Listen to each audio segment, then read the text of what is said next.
আমাদের কোরআন আছে ঘরে ঘরে, মূল সমস্যা কোন জায়গায় আমরা চিহ্নিত করতে পারি নাই। আসল সমস্যা কোথায়, জাতির মূল চেতনা কোথায় আসা দরকার ছিল, আমরা সেটা খেয়াল করি নাই। একটা জিনিস দেখেন, কোরআন কারিমে আছে 6666টি আয়াত, আমরা তেলাওয়াত করি, নামাজে পড়ি, সাবিনাকাতে পড়ি, দোয়া করি, তাবিজ পড়ি, ঝাড়ফুঁক দেই, এই কামগুলো করি। কিন্তু এর আইনি কিতাব, এই আইন নীতিমালা নিয়ে আমার জীবন সাজাতে হবে সেটা ভাবি না। আমরা যখন ওয়াজ করি, আকিমুস সালাত বলি, তখন সবাই আলহামদুলিল্লাহ নামাজ কায়েমের কথা হুজুর বলছে, ভালো কথা। যদি আকিমুদ্দিন বলি, দিন কায়েম করো, আকিমুস সালাতও যা, আকিমুদ্দিনও তারই কথা নাকি ভাই? আকিমুস সালাত কার? আল্লাহ। আকিমুদ্দিন কার? আল্লাহ। আল্লাহ পাকের কথা। একই কথা, আকিমুস সালাত, সালাত কায়েম করো, আকিমুদ্দিন, দিন কায়েম করো। দিন কি জিনিস? দিনটা কি জানি না। যখনই বলে হুজুর দিন মানে জীবন ব্যবস্থা, আইনি ব্যবস্থা, রাষ্ট্রীয় ব্যবস্থা, তাহলে রাষ্ট্রীয় ব্যবস্থা মানে আল্লাহর আইন প্রতিষ্ঠা করো, তখন হুজুর কিছু কিছু হয়তো হুজুর একটু রাজনীতি হয়ে গেল। কি কথা বলেন? তা রাজনীতি হয়ে যায়।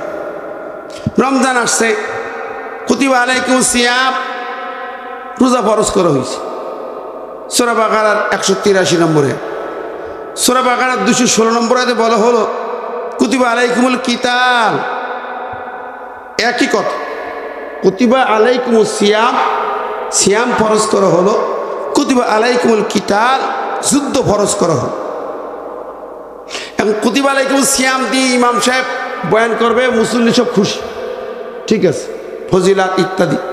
যেই বলবে কুতিবা আলাইকুমুল কিতাল, যুদ্ধ ফরজ করা হয়েছে, তখন কিন্তু চোখ চাওয়াচাওয়ি শুরু হবে, কিছু লোকের মাথা নষ্ট হবে, ঠিক না ভাই? ঠিক কথা বলে। এই যে কয়েকদিন আগে একটা মসজিদে দেখলেন এক ইমাম সাহেব, খতিব সাহেব, যেই কথা বলতে জিহাদের কথা, সংবিধান সংস্কারের কথা, কয়েক মুসল্লি খেপে গেছে, হুজুর মসজিদে এইসব রাজনীতি কথা কেন বলেন? মুসল্লি খেপে গেছে, রাজনীতি কেন হচ্ছে? আহারে, কোরআনের তারই একটা বলা যাচ্ছে, একটা বলা যাবে, কি কথা বলেন ঠিক না? এখন কুতিবা আলাইকুমুল কিতাল কি? যুদ্ধ ফরজ। নবী 27টা যুদ্ধে সেনাপতি ছিলেন। আজকে যে অবস্থা শুরু হচ্ছে না জানি, যদি শুরু হয়ে যায় মুসলমান চুপ থাকবে? আজকে ভারত, মোদি, দিদিরা, মমতারা যে খেলা করতেছে, আমার দেশটাকে লুটিপুটি খাইছে সারা জিন্দিগি, সারা জিন্দিগি স্বাধীনতা যুদ্ধে সহযোগিতা করে দেশকে কিনে নিয়েছিল 7 দফা চুক্তি করে, ঠিক না ভাই? ঠিক। তারপর বঙ্গবন্ধু আসলো, যখন উনি যখন আসবেন পাকিস্তান থেকে, সেই 72-এ 10ই জানুয়ারি ইন্দিরা গান্ধী ফোন করে বলল, তুমি নয়াদিল্লি হয়ে যাবা, আমার সঙ্গে দেখা না করে যেতে পারবা না। গেলেন নয়াদিল্লি, দেখা করলেন, বলে যে 7 দফা চুক্তি তোমার দেশের সাথে, অস্থায়ী সরকারের সাথে, এই যে তাজউদ্দিন মিয়ার সাথেই দেখো। সেখানে দেখা গেল দেশকে বিক্রি করে দেওয়া হয়ে গেছে, ভারতের গোলাম বানানো হয়েছে, ভারত যা বলবে তাই, যা করবে তাই। উনি ছিলেন পাকিস্তানের জেলখানায়। 25 মার্চ কালো রাতে, 26 মার্চ স্বাধীনতার ঘোষণা দিলেন প্রেসিডেন্ট জিয়াউর রহমান। কি ঠিক না? স্বাধীনতার ঘোষক কে? জিয়াউর রহমান, কোনো সন্দেহ নাই, ঠিক না ভাই? ঠিক। তার আহ্বানে, ঘোষণায় দেশ ঝাঁপিয়ে পড়লো, জনগণ, যুদ্ধ হলো। উনি দেশে আসতেছেন, দিল্লি বসে এখন পাচ্ছেন 7 দফা চুক্তি। আর কি পেলেন? ইন্দিরা গান্ধী পকেটে ঢুকাই দিলেন 4টি মূলনীতি লিখে, তোমার দেশ চালাবার সংবিধান হবে 4টি মূলনীতিতে, সেকুলারিজম, কমিউনিজম, ডেমোক্রেসি, ন্যাশনালিজম। অথচ 70-এর আগের নির্বাচনের সময় বাংলাদেশের আলেম ওলামা সহ নেতৃবৃন্দের সাথে কন্ট্যাক্ট ছিল। উনি পাকিস্তানের 70 নির্বাচনে জয়ী হলে সরকার হবে, দেশ চালাবে, কোরআন সুন্নাহর বাইরে কোনো আইন হবে না, অঙ্গীকার ছিল, কন্ট্যাক্ট ছিল তার সাথে। ইন্দিরা গান্ধী বলে দিলেন, কন্ট্যাক্ট ফেলে দাও, ইশতেহার ফেলে দাও, আমরা যাই 7 দফা নীতি চুক্তি আর 4 দফা মূলনীতির আলোকে সংবিধান রচিত হবে, বাংলাদেশ চলবে। উনি ফিরে এসে তাই করলেন। ডক্টর কামাল সাহেবকে দিয়ে সেকুলার সংবিধান রচনা করলেন, দেশ চালানো শুরু হলো সেটা দিয়ে। আমার ভাইরা, প্রিয় বন্ধুরা, আমরা ভুলে যাই কথাগুলা। আমরা ওই জায়গায় হাত দিলে মাথায় কাজ করে না, রাজনীতির কথা বললে মাথায় কাজ করে না। হুজুররা আবার রাজনীতি করবে কেন নাকি? প্রিয় হাজিরিন, আমরা দেখতে পাই আমাদের ঈমান ধ্বংস হয়ে যাচ্ছে। উনি যা করলেন ঈমান ধ্বংসকারী কাজ করলেন। এরপরে আবার প্রেসিডেন্ট জিয়াউর রহমান ক্ষমতায় এসে বিসমিল্লাহ লাগালেন সংবিধানে। প্রেসিডেন্ট জিয়াউর রহমান বিসমিল্লাহ লাগাল, ঈমান শব্দ আনলেন, আল্লাহর প্রতি আস্থা বিশ্বাস ভূমিকা আনা হলো। কিন্তু ওই সে শেখের মেয়ে আবার ক্ষমতায় এসে বিসমিল্লাহ কাটলেন, ঈমান কাটলেন। এখন বলেন, যদি আমার দেশ চলে যে আইন, উনি অফিস করেন, ব্যবসা করেন, চেয়ারম্যানই করেন, উনি অফিসার যে যা করেন, এই সব আইনের গোড়া তো সংবিধান, ঠিক না বেঠিক? গোটা দেশ চলে সংবিধান দিয়া। সেই জায়গায় বিসমিল্লাহ কেটে বাদ দেওয়া হলো। কোরআনের শুরু বিসমিল্লাহ, বিসমিল্লাহ কেটেই বাদ দেওয়া হলো। তাহলে কি আছে কিছু? বিসমিল্লাহ কি রাজাকার ছিল? ঈমান কেটে বাদ দিল। যারা কাটলো, কেটে বাদ দিল, ওরা কি মুসলমান না বেঈমান? জোরে বলে না মুসলমান না বেঈমান? বিসমিল্লাহ যারা সহ্য করতে পারে নাই, ঈমান সহ্য করতে কেটে বাদ দিয়েছে, ওরা কাফের না মুসলমান? পরিষ্কার কথা। এখন আপনি যদি বলেন এগুলো কি, এগুলো তো মূল জিনিস, তোমার ঈমান আছে কিনা আগে দেখো, ঈমানটা আছে কিনা। আমার প্রিয় ভাইরা, বন্ধুরা আমার, বিসমিল্লাহ কাটলো, ঈমান কাটলো, জাতির মাথা থেকে থাকলো ব্রিটিশ ল, সেকুলারিজম, কমিউনিজম, কুফরি মতবাদ, শিরকি মতবাদ। প্রিয় হাজিরিন, আমরা ঈমানের কত চিন্তাই করি না। আল্লাহ বলে, তাবারাকাল্লাযী বিয়াদিহিল মুলক ওয়া হুয়া আলা কুল্লি শাইইন কাদির। রাজত্ব ক্ষমতা আল্লাহ, সার্বভৌম ক্ষমতার মালিক আল্লাহ। কে? জমিন কার? আকাশ কার? গাছপালা কার? বাতাস কার? জীব জানোয়ার কার? পশু পাখি কার? নদ নদী কার? ফল ফসল কে দেন? সব আল্লাহ। আইন চলবে কার? সার্বভৌম ক্ষমতার মালিক হবেন কে? আর জোরে বলি কে? আমরা এই কথা বললেই মুসলমানের কলিজায় যদি কারোর আঘাত আনে, বুঝতে হবে ওটা মুসলমান না, খতাম আল্লাহু আলা কুলুবিহিম, ওর অন্তরে মোহর মারা আছে। ঠিক না বে ঠিক? সুতরাং আমাদের কথা হলো, বিগত দিনেও বলেছি, এখনো বলেছি, যখনই বিসমিল্লাহ কেটেছি, আন্দোলন করেছি, মামলা খেয়েছি, জেল খেটেছি, পরিষ্কার কথা হলো, বিসমিল্লাহ কেটে ঈমান কেটে সেকুলার সংবিধান ৭২ এসে সেকুলার সংবিধান চালু করবে, ৯২% মুসলমান তা মানতে পারবে না। একদম শাহজালালের বাংলায় আর সেকুলারিজম চলবে না, কমিউনিজম চলবে না, কোরআন হবে আমাদের সংবিধান। কারা কারা চাই দু হাত তুলে দেখায়। একটু বড় আরে তাকবীর, সব থেমে যাচ্ছে না।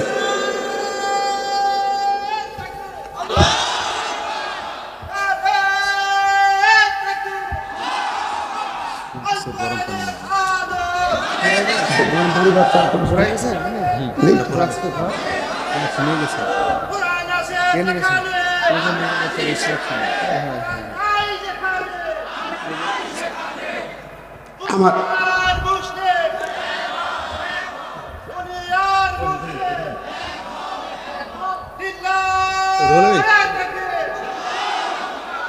আমার ভাইরা, আমার কথা কি মাইন্ড করলেন? ওই যে বলছিলাম, আকিমুস সালাত যদি আমি বলে রাখবো, আকিমুদ দিন বললে, দিন কায়েম করা মানে কি? দিন হলো কনস্টিটিউশন। দিন কি? কনস্টিটিউশন, জীবন আদর্শ, কোড অফ লাইফ। সেটাই কোরআন, সেটাই ইসলাম। কায়েম হবে কোথায়? দেখেন প্রিয় বন্ধুরা, আমরা যদি বলি আল্লাহ পাক তার কালামে যে কথাগুলো দিয়েছেন, হজ করো, হজ আদায় করো, মানুষ খুশি, হজ উমরা খুব খুশি, রাগ করবে? রাগ করবে না। যদি বলি হজে যে কথা বলা হয়, লাব্বাইক আল্লাহুম্মা লাব্বাইক লাব্বাইক লা শারীকা লাকা লাব্বাইক ইন্নাল হামদা ওয়ান নি'মাতা লাকা ওয়াল মুলক লা শারীকা লাক। দুইবার লা শারীকা লাক। শিরিক হবে না। হজের মূল টার্গেট শিরিক বন্ধ করা। হজ আদায় করে বললে কেউ রাক্ষস হচ্ছে না। যদি বলা হয় শিরিক, মূর্তি পূজা চলবে না, রাস্তায় রাস্তায় মোড়ে মোড়ে মূর্তি চলবে না, তখন এটা রাজনৈতিক কথাবার্তা হয়ে যাচ্ছে। ঠিক না? ঠিক জোরে বলেন। হজের মূল শিক্ষা হলো শিরিক বন্ধ করা। নবী আসলেন বুইস্তুরি কাসিল আসনাম, নবী বলেন আমি মূর্তি ভাঙার জন্য এসেছি। অথচ আমার দেশের বিগত 16 বছরের গভর্নমেন্ট 5,500 মূর্তি ভাস্কর্য সারা দেশে বানিয়েছে। হাজার হাজার কোটি কোটি ডলার ব্যয় করে আমার ইমান ধ্বংস করেছে। টের পাই নাই? বলা ইন্না শিরকা লা যুলমুন আযীম, যারা শিরিক করবে তারা সবচেয়ে আল্লাহর পরে বড় জুলুম করবে। কোরআন বলছে সূরা জুমারের 45, লাইন আশরাকতা লা ইয়াহবাতান্না আমালুকা, যে শিরিক করবে তার সকল নেক আমল বাতিল হয়ে যাবে। যারা শিরিকে জড়িত হবে তাদের নামাজ, কালাম, রোজা, হজ, যাকাত কিছুই কবুল হবে না। এখন বলেন তাহলে কি হজ কবুল হবে না? যারা যারা মোড়ে মোড়ে মূর্তি বানাইছেন, হজও করেছেন নেতারা, কে রাগ করছেন নাকি ভাই? ওই যে ভাই, ওই ভাই রাগ করলো নাকি? ওই ভাই উঠলেন কে? কারণ কি? এগুলো ওয়াজ না, এগুলো হলো ওয়াশ। ওয়াজ না, ওয়াশ। আমরা ওয়াজ করি না, আমরা ইমানের ওয়াশ করি। কথা বলেন, ওই ওয়াজ করি না। ইমানের ওয়াশ তোমার ইমান কেটে দিয়েছে। সারা দেশে মূর্তি বানিয়ে যারা সাপোর্টার ছিলেন তাদের মূর্তির, যাদের চাঁদা আছে, সাপোর্টার আছে, সব মুশরিক। কোনো কাজে লাগবে না। গোরস্থানে কেমনে যাবেন? গোরস্থানে কি নিয়ে যাবেন? শিরিক করেছেন। শিরিকপন্থী মাজার পূজারী, মূর্তি পূজারীদের সাপোর্ট করেছেন। আপনার ইমান তো নাই, বরবাদ হয়ে গেছে। কবরে কি নিয়ে যাবেন? আল্লাহ বলছেন ইয়া আইয়ুহাল্লাযীনা আমানুত্তাকুল্লাহ হাক্কা তুকাতিহি ওয়া লা তামুতুন্না ইল্লা ওয়া আনতুম মুসলিমুন। আল্লাহ বলছেন হে ঈমানদারেরা, আল্লাহকে ভয় করো যেমনটি ভয় করা উচিত। আর মুসলমান না হয়ে মরো না, মুসলমান না হয়ে গোরস্থানে যাইও না। আমার সভাপতি সাহেব বলে গোরস্থানের ওয়াজ হয় না। আরে গত 7 বছর আগে একটা মাহফিল আমারে দিয়েছে, কবরের ওয়াজ হবে, সাবজেক্ট দিয়েছে কবরের ওয়াজ। সভাপতি ওরা একই কথা কইছে। আমি বললাম সভাপতি সাহেব, আল্লাহ কয় মুসলমান না হয়ে মরো না।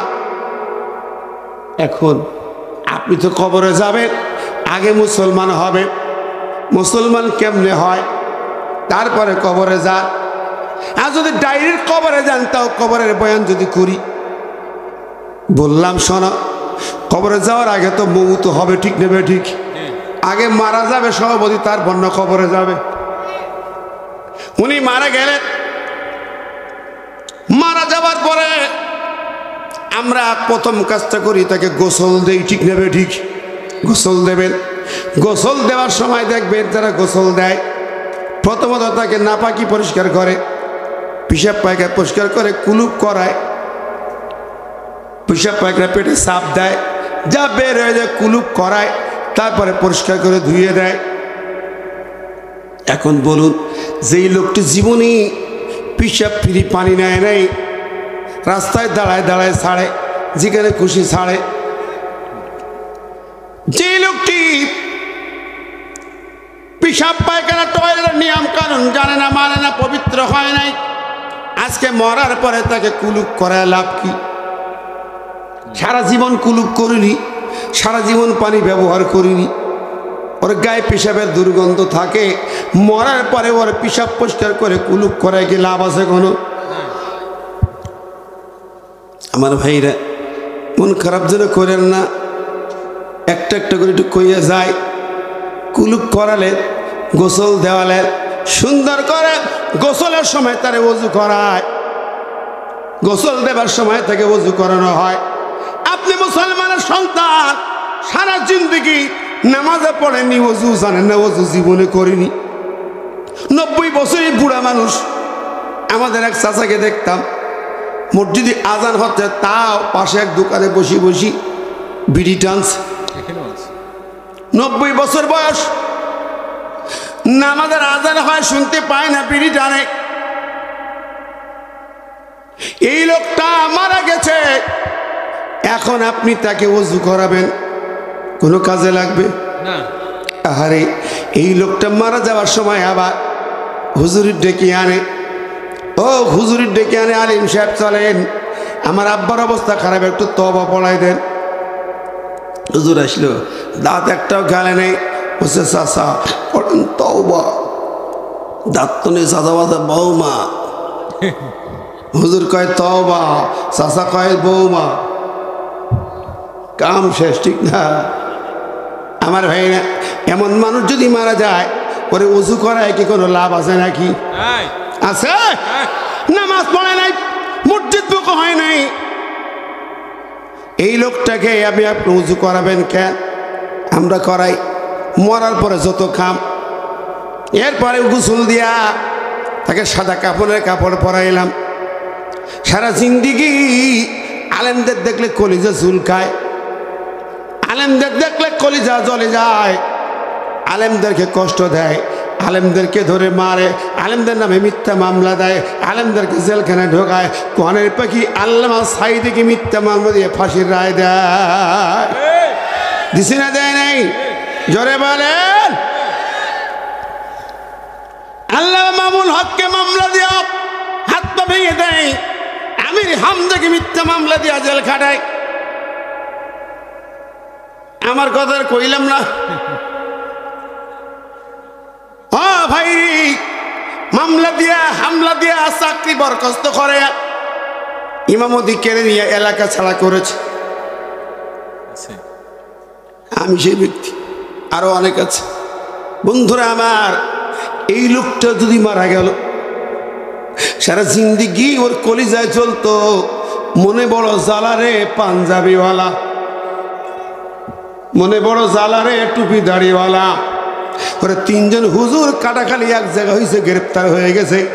রাজশাহী শহরে হাফেজ মান রবিউল ইসলাম সহ কয়েকজন হুজুর যখন মাদ্রাসার আলোচনা করে রেস্টুরেন্টে একটু খায় হোটেলে, সেই জায়গায় পুলিশ যে হ্যান্ডক্যাপ পরে ধরে নিয়ে মামলা দেয়। এই রাজশাহী,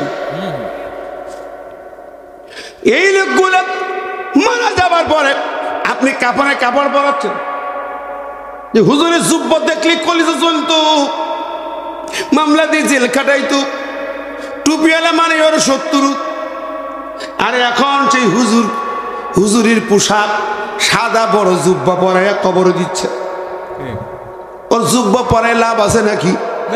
জোরে খান। বরং ওর প্যান্ট শার্ট যা আছে ওই পরি উব্দ করি পুঁতি দেন। কথা বলেন। কোরআনের দুশ্মন, আলেমদের দুশ্মন। আমার ভাইরে, আল্লাহ রাব্বুল আলামিন নবী বলেছেন, আলেমরা যখন রাস্তা দিয়ে চলে, এই গাছপালা তরুলতা তাদের জন্য দোয়া করে। যে রাস্তা দিয়ে যায় ওই মাটি তাদের জন্য দোয়া করে। যেই পথ দিয়ে যায় ফেরেশতা তাদের ডানা বিছায়া দেয়, ডানা বিছায়া দেয় ফেরেশতা। আল্লাহ নেওয়াল হিতান ফিল্মা, এমনকি যখন নদীতে চলে, সাগরে চলে, ওই নদী সাগরের মাছগুলা তাদের জন্য দোয়া করে। আর সেই আলেমরা ছিল এই জাতির সবচেয়ে শত্রু, সবচেয়ে দুশ্মন, সবচেয়ে অপরাধী। যত মামলা আগে হুজুর। কথা বলেন কেন? কোন কারণে? এই কোরআনের বাণী তারা দেয়, আওয়াজ দেয়, কোরআন থেকে কথা বলে, কোরআনের রাজ কায়েমের কথা বলে, ইসলাম প্রতিষ্ঠার কথা বলে। এইটাই হলো ওদের কলিজা চলার কারণ। আবু জেহেলদের কলিজা জ্বলতো, ওরা বলেছে وقال الذين كفروا لا تسمعوا لهذا القرآن والغوا فيه لعلكم تغلبون।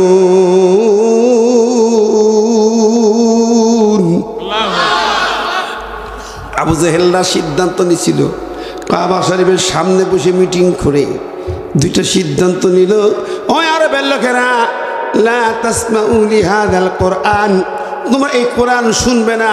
লা তাসমাউ নেই সিকে মানে 144 জারি করা, কোরআন শোনার বিরুদ্ধে, মাহফিলের বিরুদ্ধে 144 অলগা ফিহি, যেখানে এই মাহফিল হবে ভেঙে চুরি দাও, মঞ্চ ভেঙে দাও। আপনাদের পুঠিয়া এই দুর্গাপুর সারঘাট বাঘা এলাকায় দীর্ঘ বলতেছেন শোনো, যুগি যুগি কাফেররা বলে আমরা লা নুখরিজান্নাকুম মিন আরদিনা, আমাদের জমিন থেকে তোমাদেরকে বহিষ্কার করে দেব যদি তোমরা এই কথা বন্ধ না করো। মূর্তি পূজা চলবে না, বাপদাদার আইন চলবে না, মানুষের মন গড়া আইন চলবে না, এগুলো বন্ধ না করো তাহলে তোমাদেরকে বের করে দেব, দেশ থেকে তাড়ায় দেব, অথবা তোমাদেরকে আমাদের হয়ে, আমাদের দলের হয়ে, আমাদের আদর্শের গোলাম হয়ে বাস করতে হবে। আল্লাহ বলতেছেন শোনো, ফাআওহা ইলাইহিম রাব্বুহুম, তোমাদের রব ওহী করে জানিয়ে দিচ্ছেন, চিন্তা করো না, টেনশন করো না, লানুহলিকান্নাজ জালিমিন, আমি আল্লাহ অবশ্যই অবশ্যই ওই জালেমদেরকে ধ্বংস করেই ছাড়ব। আমার বন্ধুরা, আমি বলতেছিলাম কথা খেয়াল আছে কি নাই, রাগ করছেন নাকি? তাহলে ওই যে মরার সময় তওবা পড়ায়, সাদা কাপড়ে কাপড় পরায়া, জুব্বা পরায় আমরা নিয়ে যাই নামাজের জামাতে, ঠিক নেবে ঠিক? আমি গোরস্থান পর্যন্ত যাব, আব্দুল মান্নান যখন কইছে, আমার ভাইরা রাগ করছিস বাপ, উঠিস নে বল। আমার বন্ধু খেয়াল করে দেখি আল্লাহ পাকের বিধান কি আর আমরা করি কি? তওবা কবুল, আমরা তওবা পড়াই মরার আগে। তওবা পড়ে কখন? মরি যাচ্ছে হুজুর দেখি তাড়াতাড়ি তওবা পড়া, ঠিক না? তওবা পড়ে কাজে লাগে কিনা জানেন? এই তওবা কাজে লাগে, তওবা মানে ফিরে আসা, রিটার্ন আসা। ওই তওবা পড়লে মরার সময় তওবা পড়লে, কালেমা পড়লে যদি কবুল হয়, ফিরাউনের তওবা কবুল হলো না কেন? ফিরাউন তো মরার সময় কালেমা পড়েছিল। ফিরাউনকে যখন সাগরে চুপায়, ফেরেশতা মাথার চুলির মুঠি ধরে চুপায়া চুপায়, চুপায়া চুপায়া পানি ভক ঢক করে খায়, পেট ফুটে গেল, পেট ফুলে গেছে, বলে আর হয় না, আর পারি না। কেন? কষ্ট আমান্তু, আমি এখন ঈমান আনলাম, তুবতু আল, আমি এখন তওবা করলাম। আল্লাহর ফেরেশতা কয় না, এখন আর তওবা কবুল হবে না, তওবা কবুল হবে না। কি তওবা, কি ঈমান আনিস? কয় কামা আমানাত বিহি বনু ইসরাঈল, বনু ইসরাঈল যে ঈমান আনতে সেই ঈমান আনলাম, তাও হবে না। ফেরেশতা জিবরিল তার পকেটে থেকে একটা চিরকুট বের করে ফেরাউনের সামনে ধরলো, এই দেখ পড়তো দেখি। চোখে ধুলোবালি কাদা পড়তে পারে না, চোখটা ভালো করে ওয়াশ করে দিল ফেরেশতা জিবরিল। এবার পর তাকায় দেখে যা কিছু লেখা, হাতের লেখা, মনে হয় আমার নিজের, আমার লেখা। চমকে উঠেছে, তো আমার লেখা, আমার লেখা তোমার কাছে, তুমি কে? জিবরাইলকে কি দেখা যায়? দেখতে পাবে না। তুমি কে? কয় আমি যেই হই তোর জমের জম, তুই পড়। কয় হারে, এ তো সেই চিরকুট দেখি। আমার রাজদরবারে একটা নেতা আসলো, অমুক দেশের নেতা আসলো, আমার কাছে প্রশ্ন করলো, জানতে চাইলে ফতুয়া। ও ফিরাউনরি, তুই পৃথিবীর কাপড়ের বাচ্চা, আমাকে একটু পরামর্শ দাও, ফতোয়া দাও। আমার দেশের একজন লিডার আমার অধীনে, সেই লোকটাকে আমি জন্মের পর থেকে খাওয়াইলাম, পড়াইলাম, বড় করলাম, খাওয়াইয়া দাওয়াইয়া বড় করলাম, ওকে আঞ্চলিক নেতা বানাই দিলাম, এমপি বানাই দিলাম। এখন সে আমার ক্ষমতা ধরে টান দেয়, আমার রাষ্ট্রের মূল ক্ষমতা কেড়ে নিতে চায়। তাই হ্যাঁ, এখন আমি কি করব বলো? আমাকে একটু ফতোয়া দাও, পরামর্শ দাও। ফেরাউনকে গাদ্দারে গাদ্দার, বিশ্বের ঘাতক বেঈমান, জন্মের পর তুই খাওয়াইলা পড়াইলা মানুষ করলে বড় করলে না, নেতা বানায় দিলে এখন তোমার ক্ষমতা ধরে টান দেয়। ফেরাউন বলতুর ক্ষমা নাই, ওকে ধরে নিয়ে যাও সাগরের মাঝখানে নিয়ে সুপায়া সুপায়া মারো। কই ওরে বাবা ঠিক আছে তাই হবে। আচ্ছা যখন চুপায়া চুপায়া মারবো ও পা জড়ায় হাত জড়ায় মাপ চাইতে পারি, তখন কি মাপ করা যাবে? ওরা না, এত বড় গাদ্দারকে মাপ করা যাবে না, বরং যখন মাপ চাইবে কথা বলবে সাগরে বালু কাদা নিয়ে তার মুখের মধ্যে ঢুকায় ঢুকায় গেদে গেদে মুখ বন্ধ করে দাও। সে বলছে লিখে দাও, ফতোয়াটা লিখে দাও। ফেরাউন লিখলো, একটু নিচে সই করে দাও, স্বাক্ষর করে দাও, আমার সুবিধা হবে। স্বাক্ষর করে দিলে ওই চিরকুটটা জিবরাইলের পকেটে। ওই নেতার কেউ চিনা ছিল জিবরিল। জিবরিল বলে নেতারে, এই তো কয় মাস আগে তোর লেখা তোর ফতোয়া এখন বল, তোর জন্মের পর থেকে দেখাশোনা করলো কে? তোকে খাওয়াইলো কে? পড়াইলো কে? বড় করলো কে? তুই গোরস্থানের দারোয়ান ছিলি, মিশরের বাচ্চা বানাইলো কে? এত বড় রাজা বাচ্চা মানছি আল্লাহ। সেই আল্লাহর ক্ষমতা হাত দিয়ে তুই বললি আনা রাব্বুকুমুল আলা, আমি বড় রব। তুই আল্লাহর ক্ষমতা হাত দিস বেটা, তোর লেখা ফতোয়া অনুযায়ী তোকে সুপায় সুপায় মারা হবে। আল্লাহু আকবার। তওবা কবুল হয়েছে নাকি? কালেমা কবুল হবে? জোরে কেন হবে? আমার ভাইরা বন্ধুরি, আজকের এই জমিন আল্লাহর জমিন ভুলে যাও, সার্বভৌম ক্ষমতার মালিক আল্লাহ ভুলে যাও। ভুলে গেছিলি ঝাড়ে বংশ, তোমার বাবা পরিবার সব চলে যায়, একা একা দেশের বাইরে দুই বোন ছিল বেঁচে গেলে, ক্ষমতায় এসে ভুলে গেলে আল্লাহর নাম কেটে বাদ দিলে বিসমিল্লাহ কাটা, ইমান কাটা, সলিমুল্লাহ মুসলিম হলেন তো মুসলিম কাটা, কাজী নজরুল ইসলাম কলেজের নাম থেকে ইসলাম কাটা, হাজী মোহাম্মদ মহসিন হল থেকে মোহাম্মদ কাটা, সব কেটে বেটে বাদ দিক। এই দেশের ভালো মানুষগুলোকে ধরে ধরে জেলখানায় ভরেছ, কোরআনের মাহফিলগুলো বাধা দিয়ে বন্ধ করেছ, ঠিক না বে ঠিক? এই কাম যারা করবে এখন যদি কেউ করে সেও বিপদে পড়বে। কোরআনের গায়ে হাত দিলে বিপদে পড়বে কি না? জোরে বলেন। কোরআনের মাহফিলে বাধা দিলে যেমন আল্লাহ পাক বলেন উতুল্লিম বাদা জালিকা জানিম, ওগুলো হলো বেজম্মা জাইরো। ওগুলো কি কথা বলেন? জারস সন্তান।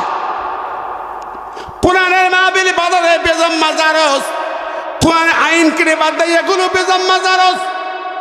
যারা বিসমিল্লাহ করে বাদ দেয় তারাও জারস বেজম্মা। কিসের মুসলমান? কিসের ইমান? কেন কিসের হাজি তুমি? কিসের গাজী তুমি? তোমার সব কেটেছে রে বাদ। ভাবতেছো গোরস্থানে যেই ভালো থাকবা। অক্টোবরে এক মাহফিল সারঘাটে তাকবীর ধ্বনি মঞ্চে দিয়েছে, এক শয়তান বাধা দিল, ঠিক না বেঠিক? এই মিডিয়াগুলো জানা আছে না নাই? যারা তাকবীর সহ্য করতে পারে না, আল্লাহু আকবার কলিজায় জ্বলে, ওরা কি মুসলমান না বেঈমান? ওরা স্বৈরাচারের দালাল, ঠিক না ঠিক? ওরা জালেমের দালাল, ওরা ভারতের গোলাম, ওরা আমেরিকার গোলাম, ইহুদের গোলাম, ফিরাউনের বাচ্চা, নমরুদের বাচ্চা, আবু জেহেলের বাচ্চা। শুধু তাই না, আমি বলি যে ব্যক্তির তাকবীর সহ্য করতে পারে না, এখন তার জানাজা দেবেন, ওই যে আব্দুল মান্নান ভাই কবরস্থান পর্যন্ত যাই আগে। সেদিন এক মাহফিলে যে বলেছিল, পরে বলে হুজুর মাপ চাই, আর গোরস্থানে ঢুকতে হবে না। কেন শোন ঢোক। এবার জানাজা হবে, কাপড়ে কাপড় পরালেন, জানাজা দেবেন কয় তাকবীর? কয় তাকবীর? হ্যাঁ, যে লোক তাকবীর সহ্য করতে পারলো না, তাকবীর বন্ধ করতে বলে, ওর জানাজা হবে কি দিয়ে? কথা কন, জোরে কন। তাকবীর না, ওর হবে জয় বাংলা দিয়ে, ঠিক না বেঠিক? ওর জানাজা চারবার জয় বাংলা দিয়ে ঢুকাই দে। রাগ করছেন নাকি? মন খারাপ করলেন? আল্লাহু আকবার এই শব্দটা সহ্য হয় না। আল্লাহু আকবার কি জিনিস? ভেবে দেখে আল্লাহ আকবার কি আপনার জন্মের পর প্রথম কানে কি শুনে রয়েছে আল্লাহ প্রথম কি আল্লাহ আকবার জানেন পৃথিবীতে যখন কারো জন্ম হয় আমরা প্রথমে জন্ম হওয়ার পরে কি শব্দ করে আওয়াজ করে কান্দে টে টে টে নাকি ঠিক না আমাদের নবী জন্মের পরে কি বলেছিলেন জানেন কেঁদেছিলেন না কি বলেছিলেন কেউ জানি না আমার নবীর জন্মের পর মা আমিনার ঘরে নবীজি এলেন মা আমিনার ঘর পূর্ণিমার চাঁদের মতো আলোকিত হয়ে গেল সুবহানাল্লাহ কারণ আমার নবী পূর্ণিমার চাঁদে এই সুন্দর ছিলেন ঠিক কিনা ঘর একটু একটা হাদিস লিখছিলাম আনসাবির ইবনে সামরা قال রাআইতু রাসূলুল্লাহ সাল্লাল্লাহু আলাইহি ওয়াসাল্লাম ফি লাইলাতিন ইদিহিয়া ওয়া আলাইহি হুল্লাতুন হামারা ফাজালতু আনজুরু ইলাইহি ওয়া ইলাল কামার ফালাহুয়া ইনদি আহসানা মিনাল কামার আও কামা ক্বালা আন-নবী সাল্লাল্লাহু আলাইহি ওয়াসাল্লাম রাওয়াহু তিরমিজি হযরত জাবের বলেন পূর্ণিমার চাঁদের রাতে পূর্ণিমার চাঁদ যখন পুরাপুরি মাথার উপরি ওই সময় আমি আমার নবীর দিকে তাকাইলাম ওয়ালাইহি হুল্লাতুন হামারা নবীর সুন্দর লাল টকটকি বাসন্তী মতো গাঢ় কালারের ডোরা কাটা জামা পরা আর নবীর দিকে আমি তাকাইলাম ওয়াইলাল কামার একবার নবীর দিকে তাকাই একবার চাঁদের দিকে তাকাই আমি দেখি আমার মনে হলো আমার নবী পূর্ণিমার চাঁদের চাইতে বেশি সুন্দর জোরে বলেন না সুবহানাল্লাহ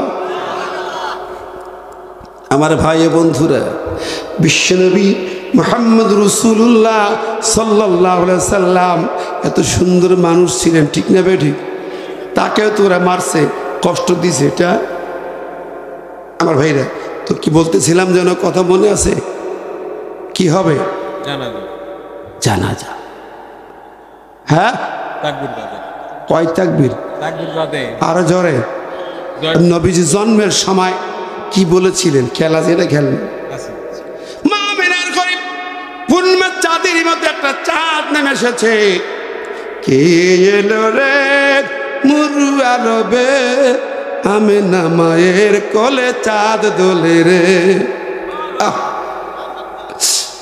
চাঁদ দোলে চাঁদের মতো ঘর চিকচিক করে অবাক হলো আমার নবী জমিনের পরে নবী বিশ্ব নবী কেমন হালাতে দেখেন হাত দুই করে মাটিতে পা মাটিতে তিনি আকাশের দিকে মাথা উঁচু করেছেন কান্না শব্দ নবীদের নাই কান্নার আওয়াজ আমার নবীদের নাই একটা আওয়াজ একটা শব্দ দিলেন ওই শব্দটা হাদিসের পাতা আসছে দুনিয়ার অন্য শব্দ নাই আল্লাহ নবী বল আল্লাহু আকবার আল্লাহু আকবার বিশ্ব নবী জন্মের পরে আল্লাহু আকবার নিজেই বলেছে নিজেই বলেন নিজের কানে আল্লাহু আকবার নিজে শোনাইছেন আল্লাহু আকবার আল্লাহু আকবার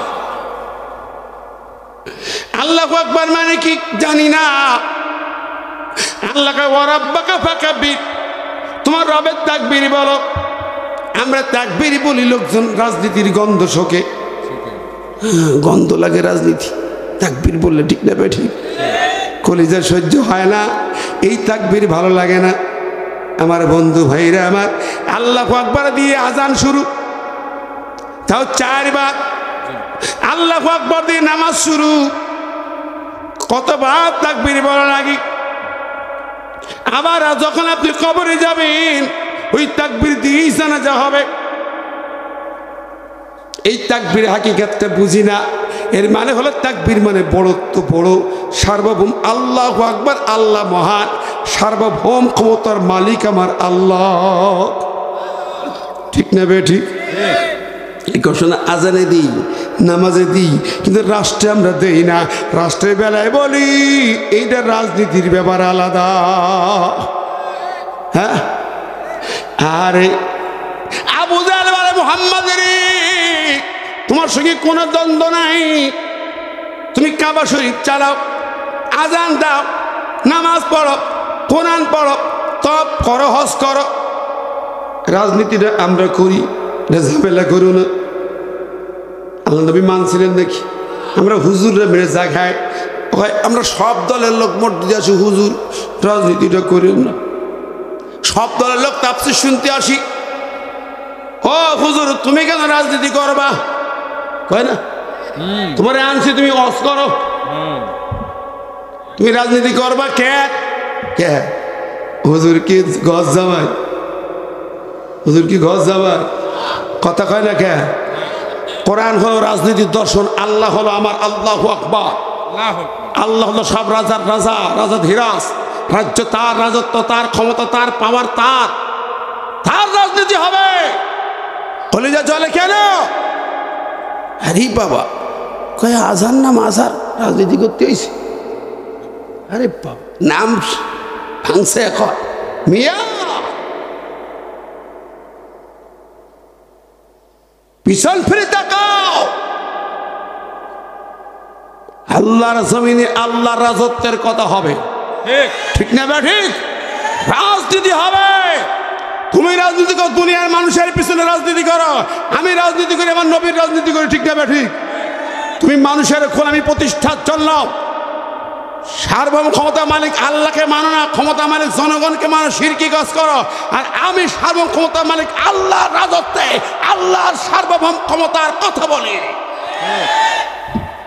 তোমার দর্শন সেকুলারিজম, তোমার দর্শন কমিউনিজম, আর আমার দর্শন হলো কোরআন, ঠিক না বে ঠিক? তুমি রাজনীতি করো ফায়দা পাও, আমি রাজনীতি করি পকেটে পয়সা ব্যয় করি, ঠিক না বে ঠিক? আশ্চর্য হয়ে যা কথা বলে রাজনীতি করাতে পারে কি জিনিস? আল্লাহু আকবার কার কয়? তোমার নামাজ কবুল হবে না, নামাজে বলবে আল্লাহু আকবার, আর বাইরে যে স্লোগান দিব অন্য নেতার নামে, তোমার নামাজ হবে না। নামাজে দাঁড়িয়ে বলছি ইন্নী ওয়াজ্জাহতু ওয়াজহিয়া লিল্লাযী ফাতারাস সামাওয়াতি ওয়াল আরদা হানিফা ওয়া মা আনা মিনাল মুশরিকিন। আমি এক আল্লাহর দিকে মুখ ঘুরাইলাম। রাজপথে যদি তুমি আরেক নেতার পিছনে ছুটে যাও, আল্লাহর আদর্শ ভুলে যাও, আল্লাহর সার্ব ক্ষমতা ভুলে যাও, অবাক হয়ে যায়। সংবিধান সংস্কার হবে রাষ্ট্রে, আমরা হুজুরা বলেছি সংবিধান সংস্কার হবে, আলেমদেরকে রাখতে হবে, কোরআনের আলোকে সংবিধান সংস্কার হবে। এই সংবিধান সেকুলারিজম সংবিধান চলবে না, কুপুরির সংবিধান চলবে না, ঠিক না ব্যাটিক? ৭২ কুপুরির সংবিধান আমার দেশে চলবে না। ৯৯ মুসলমানের জমিন, ৪ লক্ষ মসজিদের জমিন, হাজার হাজার অলিয়া উলিয়ার জমিন, শাহ মাকদুমের জমিন থেকে, শাহজালালের জমিন থেকে, খানজাহানের জমিন, বাইজিদ বুস্তামির জমিনে মানুষের গোলামি থাকবে না, সেকুলারিজম থাকবে না। কুপুরের দাঁত থেকে বঙ্গোপসাগরে ফেলে দিতে চায়।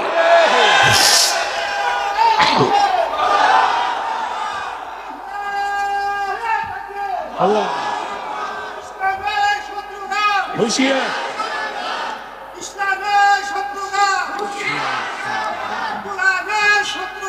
হুঁশিয়ার, আমার নেতা তোমার নেতা বিশ্বনবী।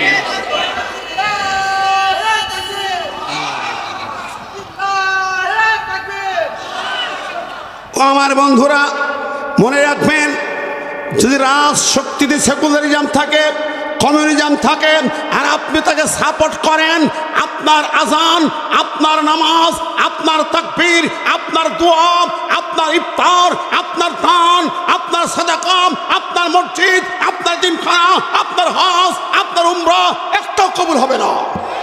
লিখে রেখে দেন, লিখে রেখে দেন। কোরআন বলছে সূরা আলে ইমরান ৮৫ নম্বরে। কি রাগ করলেন যে একজন ভাই উঠে গেলেন? কেন কি মন খারাপ করে নাকি?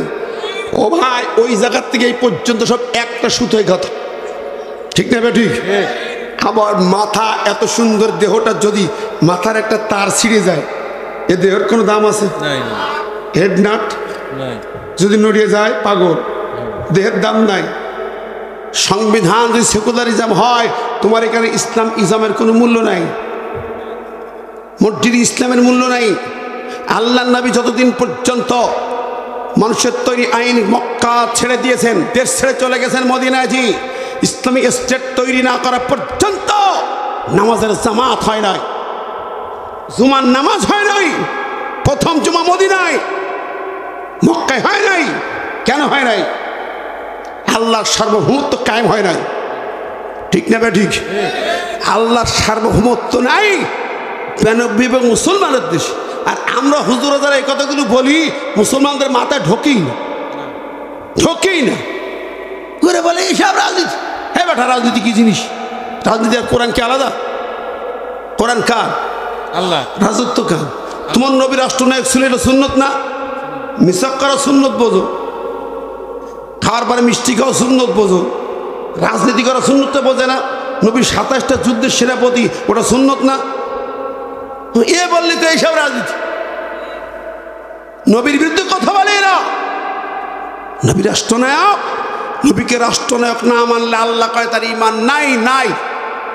ফালা ওয়া রাব্বিকা লা ইউমিনুনা হাত্তা ইউহাক্কিমুকা ফীমা শাজারা বাইনাহুম। আমার আল্লাহ বলেন সূরা নিসার 65 নম্বরে আল্লাহ কসম করে বলেন লা ইউমিনুন। এই যে লোকগুলো টুপিওয়ালা দাড়িওয়ালা তুমি দেখছো নামাজি মসজিদে ঘুরি বেড়ায়, কিন্তু আমার নবীর রাষ্ট্রনায়ক মানে না, রাজত্ব আমার আইন মানে না, ওরা মুসলমান না, ওদের ঈমান না। আল্লাহ নিজে কয় ওদের ঈমান নাই। এখন বুঝে দেখেন ঈমান কি জিনিস। ঈমান ঠিক না থাকলে কোনো আমলের দাম নেই, ঠিক না? আবু জেহেল কাবাঘর বানাইছিল, আল্লাহর কাছে পাই পয়সা মূল্য নাই। আবু জেহেল হজ করতে পাই পয়সা মূল্য নাই। আবু জেহেল তপ করে পাই পয়সা মূল্য নাই। আবু জেহেল জমজম পানি দিয়ে গোসল করে কোনো মূল্য নাই। ঈমান নাই, এই জন্য মূল্য হয় নাই। ঈমান ঠিক নেই। আমার ভাইরা, আমি বলতেছিলাম যারা তাকবীর সহ্য করতে পারে না, আল্লাহর সার্বভৌমত্ব মানতে পারে না, ওদের কোনো ঈমান নাই, আমলের কোনো মূল্য নাই। এখন আপনি তাকবীর দিয়ে জানাজা দিবেন, জানাজা দিচ্ছেন, তাকবীর দিয়া জানাজা পড়াইলেন, কবরে নিয়ে গেলেন, কবরে ঢুকাবেন কি বলে? বিসমিল্লাহি ওয়া আলা মিল্লাতি রাসূলিল্লাহ। ও আমার চাচা জানরা, ও মুরব্বীরা, যুবক ভাইয়েরা যারা রাস্তাঘাটে দাঁড়িয়ে শুনছো, বাজারে বন্দি কথাগুলো শোনো। খবর রাখবে তুমি কার কাছে রাখবে? কোন নেতা তোমাকে রিসিভ করবে? দুনিয়ার কোন নেতা রিসিভ করবে না, দুনিয়ার কোনো পীর ওলি রিসিভ করবে না, আলেম ওলামা রিসিভ করবে না, কোনো ইমাম সাহেব তোমাকে কবরে রিসিভ করবে না। কবরে একজন রিসিভ করবে, একজন নবী, একজন নেতা মুহাম্মাদুর রাসূলুল্লাহ সাল্লাল্লাহু আলাইহি সাল্লাম তোমাকে কবরে রিসিভ করবে। নবী ছাড়া কেউ রিসিভ করবে না। নবীর নামেই রাখা হয়, আর কারোর নামে না, নবীর কাছেই রাখা হয়, নবীর নামে রাখা হয়। বিসমিল্লাহি ওয়া আলা মিল্লাতি রাসূলিল্লাহ। আল্লাহ তোমার নামে বিসমিল্লাহ বললা তোমার নবীর কাছে রেখে গেল। নবীর দলের কর্মী কারে রাখলো? সে এখন নবীর দলের লোক কিনা, রাখলে তো নবী নেবে কিনা? তুই নবীর দলের না হয় নেবে না, নবীর দলের না হলে নেওয়া হবে না, নেওয়া হবে। এখন আপনি কোন দলে হিসাব করেন? দুনিয়াতে ভাই আমি দলাদলি বুঝি না, আমি নিরপেক্ষ লোক, আমি ভালো মানুষ, আমি হাজি মানুষ, আমি গাজী মানুষ, আমি ইমাম মানুষ, দলের মধ্যে নেই।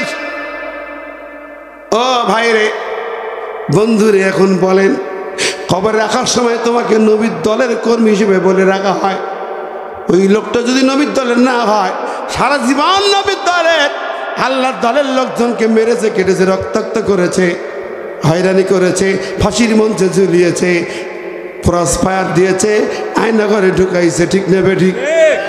এখন তুমি মরার পরে কেমন করে নবীর দলের কর্মী হয়ে গেলে? তুমি তো শেখের বেটির কর্মী, তুমি তো কথিত বঙ্গবন্ধুর কর্মী, কেমনি তুমি নবীর কর্মী হবে? নবীর দলে মেম্বার হয়ে কবরে যাবে। দুনিয়ায় দেখেন ভাইরি, আগের যুগে 16 বছর গেল, ওরা না থাকলে মাহফিল হতো না, ওরা সভাপতি, ওরা প্রধান অতিথি, ওরা বিশেষ অতিথি, ঠিক না বে ঠিক? আবার এখন দেখেন, ও বন্ধুরে, হায় হায়, এখন যদি ওরা কেউ মঞ্চে আসে, এই পোস্টারের নাম থাকে, সেই মাহফিল বন্ধ। 24 তারিখ চার ঘাটের নিমতলা না কোন জায়গায় আমার মাহফিল করতে দিচ্ছে না, আগামী 24 তারিখ হবে না, কারণ ওখানে সভাপতি বানাইছে ওই স্বৈরাচারের লোকের। তার মানে কি এখন যদি কেউ স্বৈরাচারের লোক চেয়ারম্যান হোক আর যত বড় নেতা হোক, নাম দিলে এখন তার মাহফিল বন্ধ, ঠিক না বে ঠিক? কথা বলেন কেন? এই যে দলিলের ব্যাপার, দলের ব্যাপার, ঠিক আছে না নাই? আর ওরা হলো স্বৈরাচারের লোক শুধু না, ওদের মতো নিকৃষ্ট মানুষই জমিনে আর কেউ না। এখনো তোমরা ভারতের গোলামি করো, এখনো ভারতের তাবেদারি করো, এখনো দিল্লির গোলামি করতে মন চায়, ঠিক না বে ঠিক? এখনো তোমাদের দিদি কোনো দলাদলে ছিল না, ওদের এগেনস্টে সবাই এক। বিএনপি জামাত বলেন সব দল পিছনে এক, সামনে ছাত্র সমাজ, কোনো গুতুগুতি ছিল না, আলেমরা এক ছিল, এক দফা এক দাবি ছিল ছাত্রদের, ঠিক কিনা? প্রথম ছিল রাজাকার, যেই রাজাকার দিয়ে ক্ষমতায় গেল বুড়ি, যেই রাজাকার দিয়ে নাচাইছে গোটা দেশে, যেই রাজাকার দিয়ে ফাঁসির মঞ্চ সাজাইছে গোটা দেশে, আবার সেই রাজাকার শব্দে ফেসে গেল, ঠিক কিনা কর? সেই শব্দে ফেসে গেছে। যেই শব্দে তোমার উত্থান সেই শব্দে তোমার পতন, যেই রাজাকারে উত্থান সেই রাজাকারে পতন। ও বন্ধুরা, ছাত্র সমাজ এক ছিল, দলাদলি ছিল, কথা বলেন, এক দফা এক দাবি, সবাই রাস্তায় নেমে এলো। শুধু নেমে এলো না, এক নম্বর ইউনিটি, ঐক্যবদ্ধ ছিল, ফাটল ছিল না। আজকে কেন ফাটল হচ্ছে জানি না, এখন কিন্তু গুতাগুতি শুরু হয়ে গেছে, স্বার্থ, ঠিক না বেঠি? কি জিনিস? স্বার্থ, স্বার্থ, স্বার্থ। একটু আগে আমার আব্দুল আলিম ছোট ভাই বলতেছিল, লোকেরা গরু চুরি করি আমাদের না দৌড় দিয়েছে, কথা কয়। ওই দলের লোকেরা গরু চুরি করেছি, ওই দলের লোকেরা ঘাট ডাক মাঠ ডাক করি আমাদের দৌড় দিচ্ছে নাকি? এটাও হতে পারে। বন্ধুরা আমার, শশী বলে আগুন ধরাইছে কারা? এখনো স্বৈরাচারের লোক আছে না নাই? দোসরেরা আছে না নাই? যাক, তিনটে চেতনা কয়টা বললাম? এক নম্বর ইউনিটি। আজকে যদি দেশটা রক্ষা করতে হয়, জাতির ভাগ্য নির্ধারণ করতে হয়, ও বিএনপির ভাইরা, জামাতের ভাইরা, খেলাপথে বাজাতের ভাইরা, কোনো দ্বিধাদ্বন্দ্ব নয়, নিঃস্বার্থভাবে আল্লাহর কোরআন ধরতে হবে। আমাদের কথা হলো 16 বছর চুরিদারি হয়েছে, লুটপাট, হিসাব নিকাশ নেই, এত চুরি।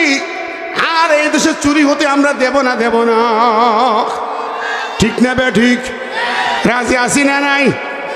চুরি করলে ধরা হবে বেদম মার, ঠিক কিনা? এখন ঘুষ চাইলে বেদম মার নাক ফাটাই দেবেন, কথা বলেন। টাকা চাইলে দাঁত ফেলে দেবেন।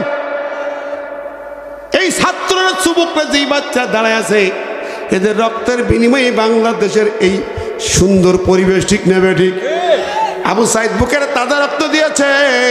আর এখন তুমি রাস্তায় যে তুমি টাকা ইনকাম করবে অন্যায়ভাবে, ও জনগণ এক থাকবেন, মসজিদ কমিটি, বাজার কমিটি, যুব কমিটি এক হবেন। যেই ব্যক্তি গুন্ডামি করবি, যেই ব্যক্তি লুটপাট করবে, তার ধরে মাইল লাগাবেন। এক নম্বর। 2 নম্বর হলো, কেউ বিড়ি তারিখ গাঁজা খাবে তা চলবে না, হারাম। কেউ নারী নির্যাতন করে ইফটিজিং করবে, তাও করতে দেব না, যেরকম, ঠিক কিনা? এলাকার মসজিদ কমিটি হন, সবাই সোচ্চার হন, দেশ জাতিকে হেফাজত করতে হবে। 5ই আগস্টে আগে যেমন সবাই এক ছিল, আবার এক জায়গায় আসে, অন্যায় খারাপ কাজ বন্ধ করেন, ঠিক না বে ঠিক? গাঁজাপাটি বন্ধ করেন। গেল ইউনিটি, 1 নম্বর। 2 নম্বর ছিল ছাত্রদা। আল্লাহর কাছে বাচ্চারা কেঁদেছে, আমরাও কেঁদেছি। আল্লাহর সাহায্য ছাড়া এই বিপ্লব হতো না। আমি নিজে চোখে দেখেছি, ঢাকার বুকি ভাইরি আজান হয়েছে, বাচ্চাগুলো নামাজে দাঁড়ায় গেছে আজান দিয়া। আমি দেখেছি গুলি হচ্ছে, রক্ত ঝরে, এর মাঝে কত বাচ্চা সিজদায় পড়ে আল্লাহর কাছে কান্দে। আমার চোখে দেখা। হাজার হাজার ছেলেরা নামাজ পড়েছে রাস্তায়, চোখের পানি ফেলেছে রাস্তায়, গায়ের রক্ত যেমন পড়েছে চোখের পানি তেমন পড়েছে। আমি গণভবনে 5 তারিখ ছিলাম, ঢুকছি তো আগে, 5 মিনিট সময় পাইলে বুবু ধরা পড়ে যেত। 5 মিনিট যাক পার হয়ে গেল, দেখলাম আনন্দে কত যুবক সিজদায় পড়ে কাঁদতেছে। আহা, কত মেয়ে দেখলাম, একটা মেয়ে দেখা গেল কাঁদতেছে, কাঁদতে কাঁদতে সিজদায় পড়ছে, আনন্দের কান্না। সিজদায় পড়ে আল্লাহকে ডাকে, আল্লাহ চোখের সামনে হাজারো রক্তের বিনিময়ে বিজয়। আমি ওই দিন দেখেছি, আর কয়েকদিন তার আগেই প্রায় 1 মাস দেখলাম লাখ লাখ জনগণ যখন অসহযোগ আন্দোলন, যখন এক ডাকে সবাই ঢাকা ঘেরাও, গণভবন ঘেরাও কর্মসূচি দেওয়া হলো, গুলি আর গুলি চলবে, 4 তারিখেও চললো। এরপরও দেখি লক্ষ লক্ষ ছাত্র জনতা, তাদের মিছিল দেখে আর কান্না দেখে আমার মনে হলো শুধু ছাত্র নয়, আবাবিল পাখি হাজির, আল্লাহর সাহায্য আবাবিল হাজির, কাতারে কাতারে ফেরেশতা হাজির, লাখ লাখ আল্লাহ ফেরেশতা ঢাকার ময়দানে, যাদের চোখ অন্তর চোখ কোণে তারা দেখতে পায় নাই। আমার উপলব্ধি হলো শুধু ছাত্র জনতা নয়, হাজার হাজার নয়, লাখ লাখ আল্লাহর ফেরেশতা মিছিলে হাজির। গুলি, সে গুলির মোকাবেলা বলে চলো, নারায়ে তাকবীর বলে কারা? বীর ছাত্র জনতার সাথে হাজার হাজার আল্লাহর ফেরেশতা, সুবহানাল্লাহ। আমার দেখা দ্বিতীয় চেতনা হচ্ছে আল্লাহর সাহায্য, ফেরেশতাদের সাহায্য, সুবহানাল্লাহ। আর জাতি ছিল, আমরা ছিলাম, আল্লাহর কাছে চোখের পানি ফেলেছি, আল্লাহ কবুল করেছেন। আল্লাহ বলেছে, যখন আমার প্রিয় বান্দারা মুক্তির জন্য জালেমদের মোকাবেলায় জিহাদের মাঠে হাজির হয়, আমি আল্লাহ আসমান থেকে নেমে আসি। ফেরেশতার দল নিয়া, ফেরেশতার বাহিনী নিয়া আমি আল্লাহ হাজির হয়ে যাই। আল্লাহু আকবার। শুধু মনে করেন না যে আমাদের কর্মের বিজয়, ন, আল্লাহ সাহায্য ছাড়া সম্ভব হতো না। চেতনা হলো আল্লাহ সাহায্য কার? তাহলে বিজয় এই বাংলাদেশে অধিকারটা কার বেশি? আরো জোরে, আল্লাহর অধিকার বেশি, ঠিক কিনা? ঠিক। অতএব সে আল্লাহর একান্ত দয়ায় মদদে এই দেশ আমরা পেয়েছি, সেই আল্লাহকে ভুলে গেলে চলবে না, ঠিক না? ঠিক। আল্লাহর সার্বভৌমত্ব কায়েম করতে হবে। 3 নম্বর চেতনা হচ্ছে, আপনারা দেখেছেন, খেয়াল করে দেখেন, 5ই আগস্ট জোহরের পর মাগরিবের ভিতরে কয় ঘন্টা টাইম ছিল? বেশি না, হয়তো 5 ঘন্টা, 4-5 ঘন্টার ভিতরে বাংলাদেশে যত শিরকির আড্ডা মূর্তি ছিল, রাস্তাঘাটে যত বাপের ছবি ছিল, মূর্তি ছিল, সব ভেঙে খান খান, সব মাথায় হিসু করেছে, ঠিক কিনা বলেন? কয় ঘন্টার ভিতরে? 5 ঘন্টা, 4 থেকে 5 ঘন্টা। সারা দেশের মূর্তি সব সাইজ, খেয়াল করেন, পরিষ্কার পরিষ্কার। ভাইরা আমার, ব্রেনে নেন, এটা একটা চেতনা, বিশেষ চেতনা, এটা জনতার ব্যাপার না। এই ছাত্র জনতা, বিপ্লবী জনতা এটা ভাঙলো কেন? সব জিরো করলো কেন? বন্ধুরা আমার, জাতির পিতা হযরত ইব্রাহিম আলাইহিস সালাম। জাতির পিতা কি? ইব্রাহিম আলাইহিস সালাম। মিল্লাতে আবিকুম ইব্রাহিম, আল্লাহ কয় তোর জাতির পিতা ইব্রাহিম। আর এই বেটি কইছিল মিল্লাতে আবিকুম শেখ মুজিব। নাউজুবিল্লাহ, ঠিক না বেটি? ওরা বানাইছে মুজিবের দেশ, মূর্তি বানাইছে, নমরুদ বানাইছিল মূর্তি, ভেঙেছিল ইব্রাহিম, মূর্তি ভেঙে ইব্রাহিম জাতির পিতা। আর এই নেতা মূর্তি বানাইয়া জাতির নেতা। কথা কন, ইব্রাহিমের স্মৃতি মূর্তি ভাঙা, আল্লাহর কথা লা তুশরিক বিল্লাহ, মূর্তি ভাঙো। আমার নবী বুইস্তুলি কাসিল আসনাম, আমার নবী বলে আমি মূর্তি ভাঙতে দুনিয়া এসেছি। মক্কা বিজয় হলো, কাবা শরীফের 360টা মূর্তি ভেঙে চুরমার করে ফেলে দেওয়া হলো। সঙ্গে সঙ্গে 2-1 ঘন্টার ভিতরে আমি দেখলাম বাংলার জমিনে 5ই আগস্টের বিপ্লবের পরে কয়েক ঘন্টার ভিতরে 5000 মূর্তি ভাস্কর্য ভেঙে জিরো করা হয়েছে। এটা নবীদের চেতনা, ইসলামের চেতনা, আল্লাহকে খুশি করা। জোরে কোন সুবহানাল্লাহ। আল্লাহকে ইন্না শিরকা লাযুলমুন আযীম। বান্দারে, যখন একটা মূর্তি বানানো হয় এটা আমার আল্লাহর ঘাড়ে চাপানো হয়, আল্লাহর ঘাড়ে চাপে জুলুম করা হয়। ও বান্দারে, তাহলে 5ই আগস্টের চেতনা হলো মূর্তি মুক্ত বাংলাদেশ, ঠিক না ঠিক? শিরিক মুক্ত বাংলাদেশ। অতএব 5ই আগস্টের চেতনা যদি ধরেন, জুলার চেতনা যদি ধরেন, আল্লাহর সাহায্য আর মূর্তি মুক্ত বাংলাদেশ চাই, ঠিক কি না? অতএব হকটা আল্লাহর বেশি। এই জমিনে আমরা চাই আগামীতে এই জন্য সার্বভৌম ক্ষমতার মালিক হবে কে? জমিনের মালিক যে আল্লাহ। আমার সংবিধান সংস্কার করে আল্লাহর সার্বভৌমত্ব বসাও। হুজুর, ওই সংবিধানে কি আছে? ওই সংবিধানে বলা আছে আল্লাহর সার্বভৌমত্ব মানা যাবে না, মানা যাবে না।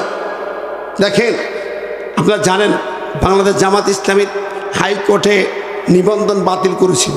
কেন করেছিল জানেন? রাজাকারের দল তাই, যুদ্ধ অপরাধী দল তাই না, এজন্য না। কিন্তু কি জন্য? ওই সংবিধানে লেখা আছে আল্লাহ হলেন সার্বভৌম ক্ষমতার মালিক, সার্বভৌম ক্ষমতার মালিক আল্লাহ। এইটা লেখার কারণে হাইকোর্ট বলল বাংলাদেশের সংবিধানের অনুযায়ী, আইন অনুযায়ী এইটা যেখানে লেখা এটা বাতিল করা হবে। কারণ বাংলাদেশ সরকারের সংবিধান, সেখানে বলা হলো সার্বভৌম ক্ষমতার মালিক জনগণ, পাবলিক। আমাদের সংবিধান এটা আছে। আমাদের সংবিধান হচ্ছে ক্ষমতার মালিক জনগণ, ক্ষমতার মালিক পাবলিক, আর আল্লাহ বলে ক্ষমতার মালিক আল্লাহ। এখন বলুন কোনটা চললে ঈমান থাকবে? আল্লাহ। ও যুবকেরা, বুঝতে হবে। আজকাল এই কথা বললে কেউ কেউ রেগে যাচ্ছে যে আমাদের দেশের বিরুদ্ধে কথা বলে। হে মিয়া, দেশের বিরুদ্ধে কথা নয়। আমরা যদি দেশের বিরুদ্ধে বলে থাকি আইনের বিরুদ্ধে, আর তোমরা যদি আইন বজায় রাখতে চাও, তুমি আল্লাহর দ্রোহী, খোদার দ্রোহী, ফেরাউনের বাচ্চা তোমরা। আমরা যদি দেশদ্রোহী হই, তোমরা খোদার দ্রোহী। ভেবে দেখেছ? আল্লাহ কুলিল্লাহুম্মা মালিকাল মুলক তাবারাকাল্লাযী বিয়াদিহিল মুলক আল্লাহল কুওয়াতু লিল্লাহি জামিয়া। সার্বভৌম ক্ষমতার মালিক আল্লাহ হবে। তুমি এত ক্ষমতার বাহাদুরি দেখাও, এক মুঠো মাটি বানাও, এক মুষ্টি বালি বানাও। আল্লাহ চ্যালেঞ্জ করে বলে একটা মাছি বানা, এটা মাছি তৈরি কর। জুবাব, একটা মাছি তৈরি ক্ষমতা তোর যদি থাকে আমি মেনে নেব।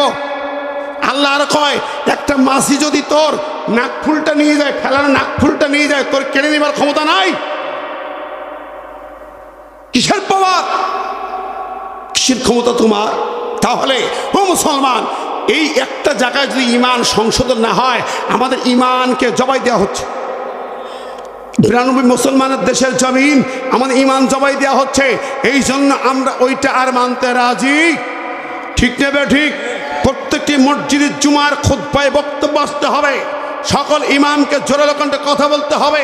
প্রয়োজন হলে পরে আমি গতদিনই হাজার হাজার জনতার সামনে বলেছি, প্রয়োজন যদি হয় আমরা আলেমরা কিন্তু আবার ডাক দেবো, ঢাকাতে মহাসমাবেশের ডাক দেবো। আমি বলেছি আল্লাহ মামুনুল হক ভাই, ডক্টর ইনায়েতুল্লাহ আব্বাসী ভাই, মুফতি কাজী ইব্রাহিম, আল্লামা তারিক মুনাওয়ার, আল্লাহ ডক্টর মিজানুর আজহারি, মুফতি আমির হামজা, শেখ জামালউদ্দিন, আবুল কাদের বাশার সহ কাবার বাংলাদেশের এই 4 লক্ষ ইমামকে ডাক দেওয়া হবে। একটাই কথা হলো, বাংলাদেশের সংবিধান হবে আল্লাহর সার্বভৌমত্বের ঘোষণা দিয়ে, ঠিক না বে ঠিক? আপনারা কি রাজি আছেন? এই ডাক দিয়ে আলেমদের সঙ্গে রাজি আছেন? কারা কারা 2 হাত তুলে দেখায়।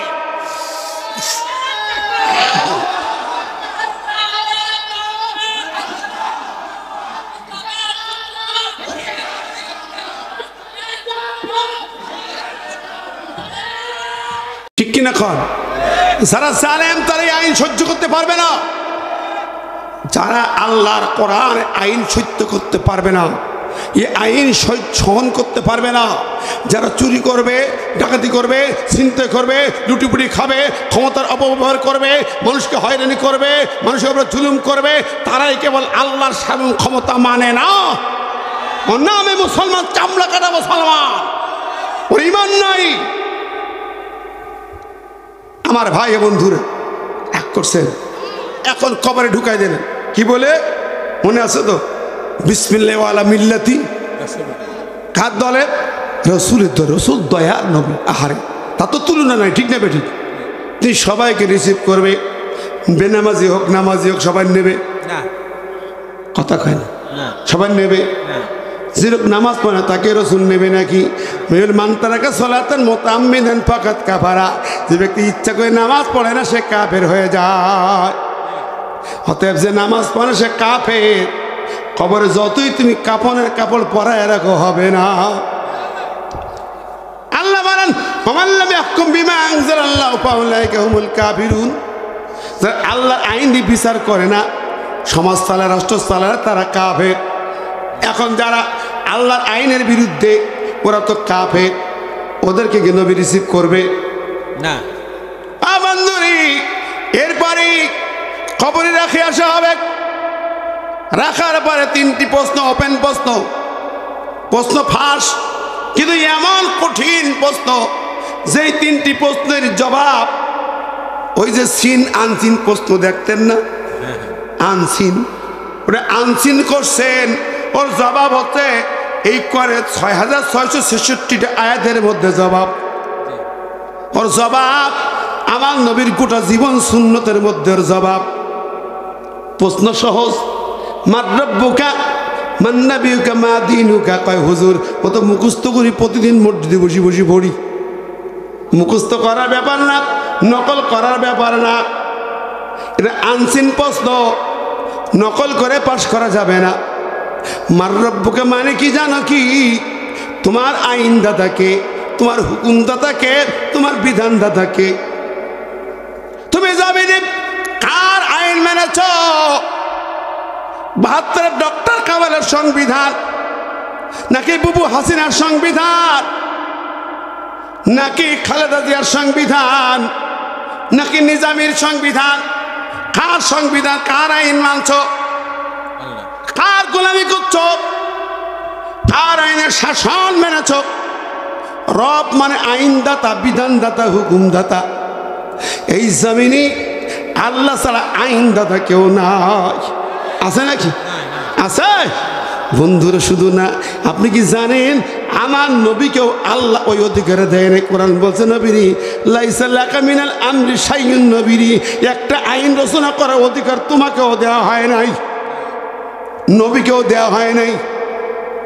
নবী কি বলে? নবী রে, তোমার আহলে বাইতকে বলে দাও।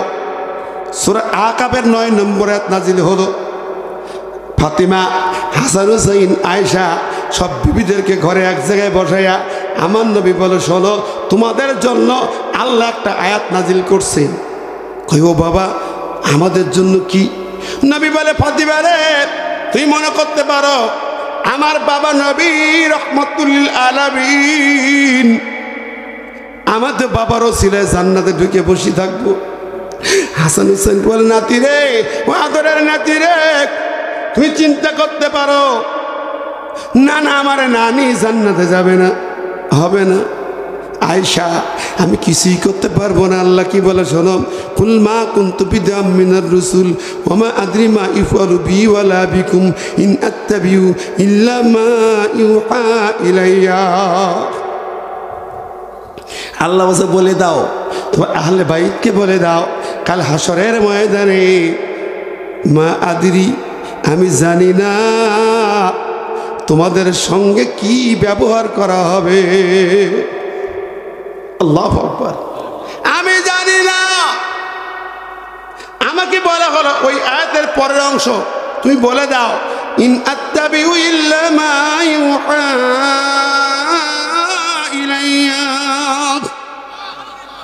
আমি তো নবী, আল্লাহর দোস্ত, আমিও আত্তাবিউ অনুসরণ করি, মা ইউহা ইলাইয়া, আমার পরে যা ওহি করা হয় সেটাই আমাকে মানতে বাধ্য করা হয়। ওহির বাইরে আমিও চলতে পারি না। মা এন্তিকে আনিলে হাওয়া, আমার মনের মতো করে কথা বলতে পারি না। শুধু তাই না, শোনো আল্লাহ বলেন আরো সূরা হাক্কার ভিতরে, ওয়ালাউ তাকাওয়ালা আলাইনা বাদাল আকাবিল লাখাযনা মিনহু বিল ইয়ামিন সুম্মা লাকাতানা মিনহুল ওয়াতিল।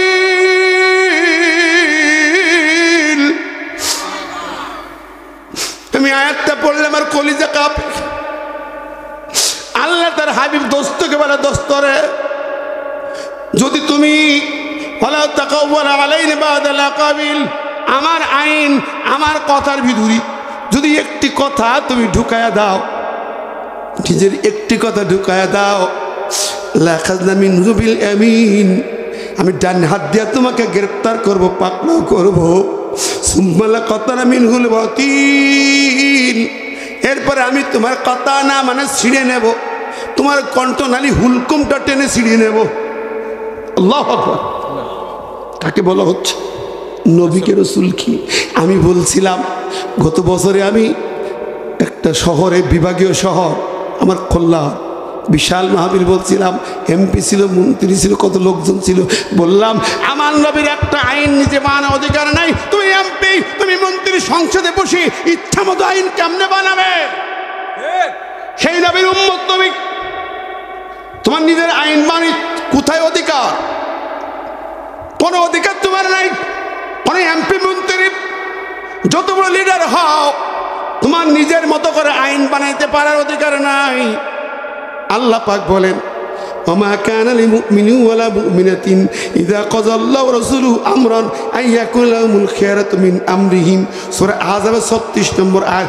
ঈমানদার যদি হও, পুরুষ হও নারী হও, গান গাও, সংসদে গান গেয়ে বেড়াও, নেচি বেড়াও, আইন বানাইতে পারবে না। আমার আইনের বিরুদ্ধে আইন চলবে না। ইযা কাযাল্লাহু রাসূলুহু আমরান, আল্লাহ এবং তার রসুল যা আইন দিয়েছে, এই আইনের বিপরীত কোন আইন তৈরি করার কোনো অধিকার তোমার নাই। কে বলছে? জোরে বলেন কে? আল্লাহ। আছে? নবীর ছিল না, কোন এমপির নাই, মন্ত্রীর নাই, অন্তর্বর্তী সরকারের নাই। কোরআন সুন্নাহর বাইরে যদি ইমানদার দাবি করো, মুসলমানের বাচ্চা দাবি করো, মুসলমানের রক্তে তোমার জন্ম যদি হয়ে থাকে, আল্লাহর কোরআনের বাইরে যে কোনো আইন তৈরি করতে পারবে না। আর যারা তৈরি করবে তারা মুসলমান না, ইসলামের রক্ত নাই। বেজম্মার রক্ত ছাড়া কেউ কোরআনের আইন তৈরি করতে পারবে না। পরিষ্কার কথা, ঠিক না বে ঠিক? রাগ করলেন, মাইন্ড করলেন? ও বন্ধুরে, আমি কি আমরা চিন্তা করি, কবরে রাখলাম আর হয়ে গেল জবাব। কবরে রাখার সময় ফাতিমাকে রেখে আসা হয়েছে। যা কবরের ধারে দাঁড়ায় কয়, কবর জানিস কারে রাখলাম? কবর রে, ও কবর রে, মাটির কবর রে, একটু কথা শোন। আমি আবু যার বলি, নবীর সাহাবী বলি, আজকে তোর ভিতরে খাতুনে জান্নাতকে রেখি মা ফাতিমা। শোন, কবর শেরে খোদার স্ত্রী কি কবরের তোর কাছে রাখি? সাবধান। ওরে মাটির কবর, জান্নাত যুবকদের সর্দার হাসান হুসাইনের মাকে তোর ভিতরে রাখি। কবর কথা বলে না, আবার ডাকে, কবর রে, তোর ভিতরে বিশ্বনবীর দুলালী মা ফাতিমাকে রাখি। সাবধান, সাবধান যেন বেয়াদবি করিস না। আহা, কবর পরিচয় পেল। আমরা তো কত পরিচয় দিই না, জেলখানায় পুলিশ ধরলে কত পরিচয় দিই, যে ধরো পুলিশ, কে জানো? অমুকের লোক, এমপির লোক, চেয়ারম্যানের লোক, সিআই পুলিশ, সাবধান। ঠিক না ভাই? ঠিক। আমাদের বোধ কবরে, এ কবরের দারোগা, মালেক দারোগা আসবি কবরে। ঠিক না ভাই? ঠিক। মালেক দারোগা, মালেক মানে ফেরেশতা। ওই ফেরেশতা ঘুষ খাবে না? খাবে। দুনিয়ার অফিসার পুলিশ ঘুষ দিলে রিমান্ড বাতিল হয়ে যাবে, পুলিশের টাকা দিলে মারবে না। কবরের ফেরেশতা রিমান্ডে নেবে, ঘুষঘাট চলবে না। মন্ত্রীর সোয়াল, প্রেসিডেন্টের সোয়াল, পরিচয় চলবে? নবীর কন্যার পরিচয় দেয়, মাটির কবরে বলে আবু জার রে, আমি তো আলীর বিবি চিনি না, খাতুনে জান্নাত চিনি না, আমি হাসান হোসেনের মা চিনি না, আমি বিশ্বনবীর দুলালী কন্যা চিনি না, আমি মাটি, একমাত্র আল্লাহর সৃষ্টি, একেবারে খাঁটি, কোনো পরিচয় চলবে না, শুধু নেক আমল লাগবে, নির্ভেজাল ঈমান লাগবে আমল। কবরবাসী, যেই তুমি আসো না কেন, যদি আমল নিয়ে আসো, ঈমান ঠিক করে আসো, আমি তোমাকে জান্নাতের বিছানা বিছাই দেব। সুবহানাল্লাহ। আর যদি ফাতেমা তুমি যদি আমল ভালো নিয়ে আসতে না পারো, আমি একটা কোলাকুলি করে একটা চাপ দিয়ে দেব, এমন ঠাসা দিয়ে দেব তোমারে, হাড্ডি গুড্ডি ভেঙে চুরি মাটির সঙ্গে মিশে যাবে। সেই মাটি, মাটি কাউকে চিনবে? খবর কাউকে চিনে? যত পরিচয় দাও, হুজুর কত দোয়া করি, কাজে লাগবে কতটুকুন? আমার নবী কবরে পাশে দাঁড়ায়া, আব্দুল উবাইর কবরে পাশে দাঁড়ায়া নবী নামাজ জানাজা পড়ো, আল্লাহ কয় দোয়া করিস না, লা তুসাল্লি, ওই নামাজ আর পড়াবি না কারো, এরকম কোনো মুনাফিকের জানাজা পড়াইবা না, এমনকি ওলা তাকুম আলা কবরিহি, ওদের কবরের ধারেও দাঁড়াইবা না। ইস্তাগফির লাহুম আও লা তাস্তাগফির লাহুম, দোয়া করো আর না করো, ক্ষমা চাও আর না চাও, 70 বার ক্ষমা চাও, দোয়া কবুল হবে না। আল্লাহ নবী বলেন, আল্লাহ 70 বার কইছে, আমি 71 বার করি দেখি। নবী 71 নম্বরে দোয়া করি, আল্লাহ কার দোয়া রাখ, হাত নামাক। মুনাফিকের জন্য দোয়া কবুল হবে না। নবীর পিছনে নামাজ পড়ে, নবীর পিছনে নামাজ পড়তো লোকটা, জুমার দিন এসে নবীর নামের এলান করতো মদিনাবাসী, যেই নবীর জন্য তোমরা সম্মানিত, সেই নবী খুতবা দেবে শোনো, এই ঘোষণা দিয়ে নবীর পিছনে দাঁড়াইত। সেই লোকটার বেলায় আল্লাহ কয়, নবীর 70 বার ইস্তেগফার করলে কবুল হবে না, এমনকি ওর কবরের ধারে দাঁড়াইবা না কোনোদিন। শুধু ও না, ওর সিলসিলায় যারা দুনিয়ায় মুখে কালেমা পড়েছে, আমার উলুহিয়াতের বিরোধিতা করেছে, মুখে কালেমা পড়েছে, আমার নবীকে রাষ্ট্রনায়ক না মেনে দুনিয়ার পচা নেতারা রাষ্ট্রনায়ক মানে, তাদের আইন মানে, মুনাফিকের বাচ্চা, ওদের জন্য কোনো দোয়া হবে না, কবরে দোয়া করো না। ভাইরা আমার, এখন বলুন তো, কবরের আলোচনা এক্ষুনি শেষ করা যাবে? কষ্ট দিচ্ছি আপনাদের ভাই, কবরের কথা কইছে তাই আমি এই আলোচনা শুরু করলে সে জায়গায় সেই চেয়ারম্যান বললো, হুজুর ও রাখেন আর দরকার নেই।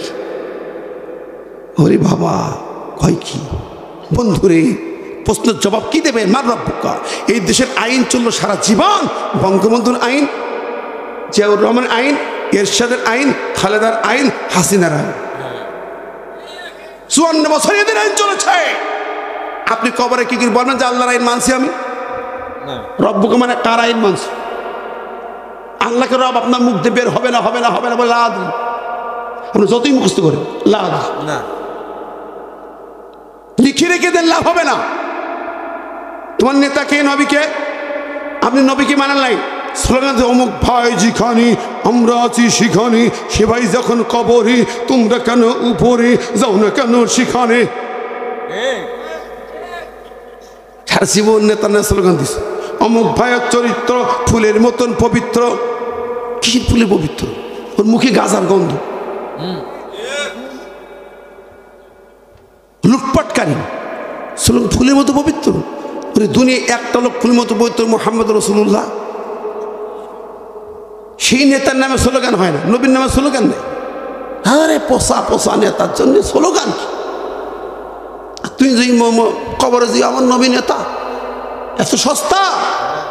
আল্লাহ কয় আমার নবীর নাম কবরে বলতে হলে ফালা ওয়া রাব্বিকা লা ইউমিনুনা হাত্তা ইউহাক্কিমুকা, এই দুনিয়ায় তোমার চিফ জাস্টিস হবে তোমার নবী।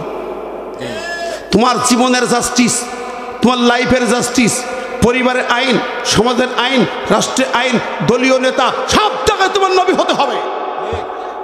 আছে কিনা যাচাই করে। আল্লাহ কয় আর একটা সূরা আযাবের 6 নম্বরে, আন-নাবিয়্যু আওলা বিল মুমিনিনা মিন আনফুসিহিম, নবী হবে ইমানদারের ইমানের কাছে জানের চেয়ে প্রাণের চেয়েও সম্মানিত। জানের চেয়ে সম্মানী। আপনার কলিজায় হাত দেন, বুকে হাত দেন, আপনি নবীকে সর্বোচ্চ ভালোবাসা দিতে পারছেন? মিলাদের সময় ওই দুরুদ পড়ি জিলিপি, কথা কন, নামাজ একটু দুরুদ, মাহফিল একটু দুরুদ, মিলাদের দুরুদ, ওই শেষ। আল্লাহ জানের চেয়েও নবীকে ভালোবাসতে হবে, জান দি প্রাণ দি। আপনার সন্তানকে যেমন ভালোবাসে তার চেয়ে বেশি। লা ইউমিনু আহাদুকুম হাত্তা আকুনা হাব্বা ইলাইহি মিন ওয়ালিদি ওয়ান-নাসি আজমাইন। তোমার সন্তান পিতামাতাকে যেমন ভালোবাসো, তোমার সন্তান হাঁটতে যেই পড়ে গেছে যে লাভ দিয়ে যেই ধরো, ঠিক না ঠিক? তোমার সন্তান রাস্তায় গাড়ি চাপা পড়ো, তুমি জীবনের ঝুঁকি নিয়ে লাভ দিয়ে যেই বাচ্চাকে তুলে আনো, তার জন্য নবীকে বেশি ভালোবাসতে হবে। হৃদয় হাত দেন, এই ওয়াজগুলো শুনলি কাজ হবে। কবরে আপনি কি জবাব দেবেন? পারবেন না। মা দিনুকা, তোমার সংবিধান কি? দিন হলো সংবিধান। সংবিধান কি? কোন সংবিধান মানছ? সেকুলার সংবিধান আমার দেশে, কি জবাব দেবেন কবরে? বলেন। বাংলাদেশের মুসলমান যদি 92% মুসলমানের যদি 70% মুসলমান আওয়াজ তুলতো, সংবিধান হবে কোরআনের, তাহলে কি এই দেশে ওই সেকুলার সংবিধান চলবে? সেকুলার সংবিধান কারা? নাস্তিক, মুরতাদ, পিসাবপুরি, পায়নায় না, নাপাক, কাফের, বেঈমান, Lenin, Marx, Hegel, Karl Marx, Abraham Lincoln, Russia, China, আমেরিকার এই নেতাগুলো তৈরি করা ইসলাম, সেই আইনগুলো নিয়ে সংবিধান বানাইছে। আমার বন্ধুরা বলেন, ব্রিটিশ ল, আমেরিকার ল, দিল্লির ল দিয়ে সংবিধান বানায়, আর আমার আল্লাহ কয় আল ইয়াউমা আকমালতু লাকুম দীনাকুম, আমি তোমাদের জন্য কমপ্লিট সংবিধান দিলাম। কোরআন কে বলছে? আল্লাহ। জোরে কান কে? এইটা মানতে চাও না কেন? এইটা যে মানতে চায় না, কবরে ওই প্রশ্নের জবাব সে দিতে পারবে না, কোনো দিন পারবে না। সুতরাং আমার ভাই ও বন্ধুরা, আজকে আমি আপনাদের সামনে এই সংক্ষিপ্ত আলোচনায় যে কথাটি বলতে চাই, কবরের পুঁজি নিতে হলে কোরআনের ছায়াতলে আসতে হবে। আর আমার দেশের অনেক সাইড ভালো, শুধু যদি আমাদের হেড নাট সোজা করতে পারি, মাথাটা সোজা করে দিতে পারি। 300 জন এমপি সংসদে যাবে, কোরআন দিয়ে আইন পাশ করবে, অসুবিধা কোথায়? কোথায় অসুবিধা? আদালতে রায় হবে কোরআন হাদিস দিন, সমস্যা কোথায়? হ্যাঁ, ব্রিটিশরা কেন নেব? ওরা শোষণ করেছে, চুরি করেছে। দিল্লি কেন নেব? আমেরিকা কেন নেব? আমার কোরআন সর্বাধুনিক, কোরআন শ্রেষ্ঠ বিজ্ঞান, ইয়াসিন আল কোরআন হাকিম। পৃথিবীর বিজ্ঞানীরা বলছে there is not a single verse in the holy Quran which as a from scientific point of view, বিজ্ঞানসম্মত আইন সবচেয়ে বেশি দামি আইন হলো কোরআনে নাই। সেটা কেন নিতে পারি না? হে মুসলমান, আপনাদের হৃদয়ের কাছে আমার আবেদন, মানুষবাসী আপনাদের কলিজার কাছে আমার আবেদন, ইমান বাঁচার বহু মাহফিল করেছি, বহু ওয়াজ করেছি। আপনার ইমান বাঁচাতে এই সত্য কতগুলো বলে যায়, আপনাকে রক্ষা করতে হক কথা বলে যায়। আপনার কাছে আমি আসামি হব না, কিয়ামতের মাঠে আসামি করতে পারেন। হুজুর, আপনাকে নিয়ে আসছিলাম, আপনি তো বলতে পারতেন আমরা নয় অবুঝ, বুঝি না, বুঝাই গেলাম, বলে গেলাম। যদি আপনি মানতে পারেন আলহামদুলিল্লাহ, মানলে আলহামদুলিল্লাহ, না মানলেও আমি সুবহানাল্লাহ বলব। আপনার দায় আপনার, আপনার হিসাব আপনার, বলার দায়িত্ব আমার, মানার দায়িত্ব আপনার, ঠিক নেবে ঠিক? আসুন আমরা তাই সব ভেদাভেদ বলি, আমরা মুসলিম, আমার ইসলামকে বাঁচাই, আমার ইমানকে রক্ষা করি। আল্লাহ কবুল করুক, আমিন। সবাই একটু দরুদ পড়ি, আল্লাহুম্মা।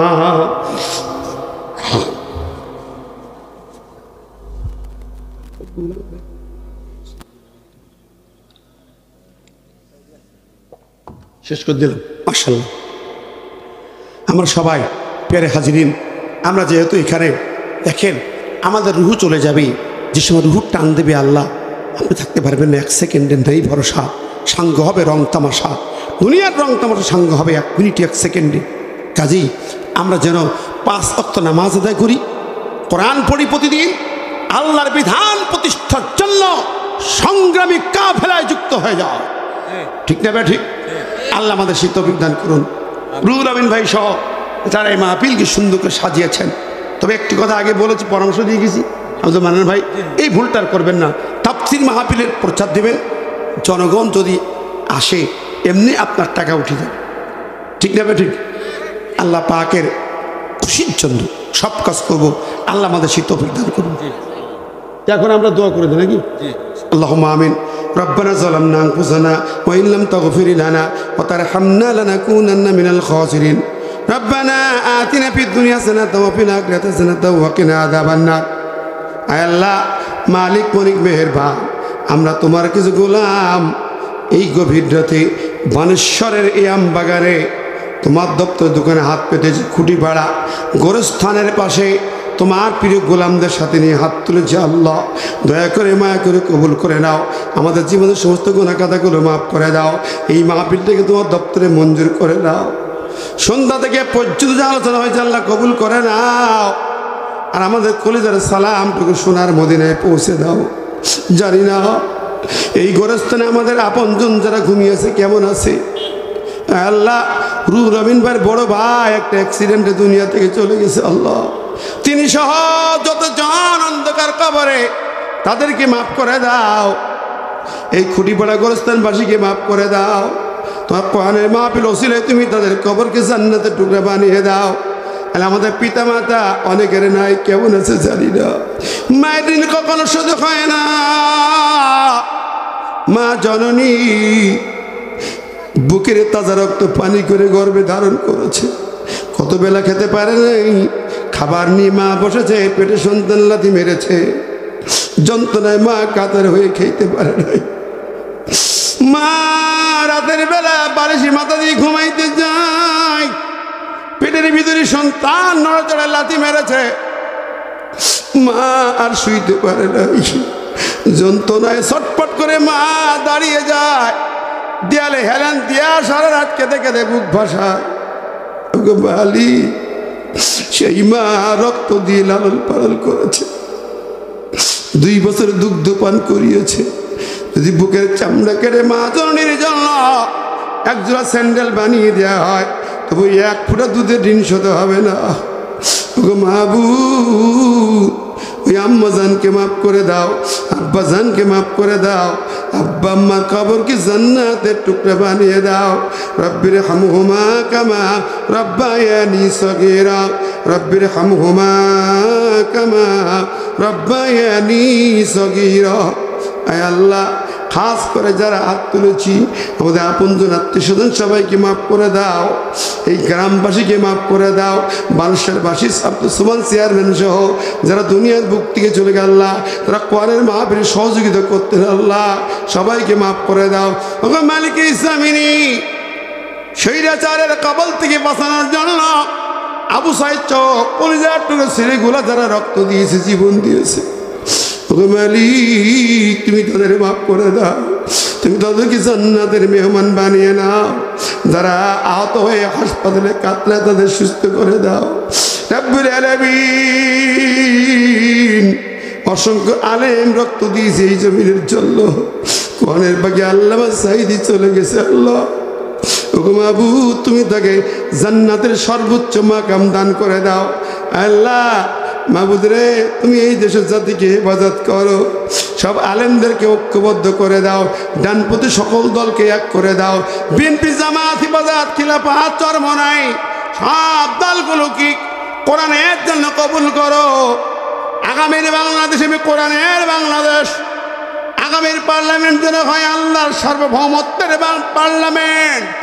ওই সেকুলারিজম, ওই কমিউনিজম, ওই কুপুরি সংবিধানের ভিত নড়বড় করে দাও। সমস্ত কুপুরি আইন বাতিল করে তোমার কোরআনের বিধান জারি তৌফিক দান করে দাও।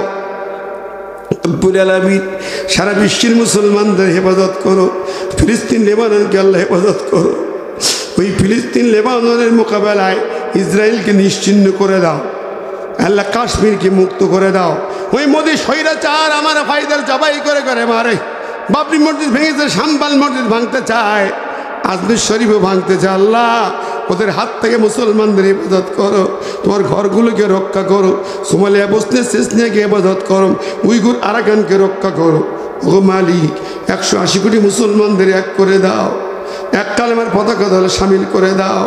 আয় আল্লাহ, খাঁটি ইমানদার না বানায় মৃত্যু দিও না, খাঁটি মারতে মুজাহিদ না বানায় মালাকুল মউত পাঠায় না। যেই মূর্তি মালাকুল মউত দুয়ারে পাঠাবে, আল্লাহ খালি হাতে নয়, হাসপাতালে নয়, ঘরে বসে মৃত্যু নয়, করোনায় মৃত্যু নয়, আল্লাহ ডেঙ্গু জ্বরে নয়, জিহাদের ময়দানে শহীদ মরণ দিও আল্লাহ। শাহাদাতের পেয়ালা পাল্লা করায়া মালাকুল মউত দুয়ারে পাঠাইও না।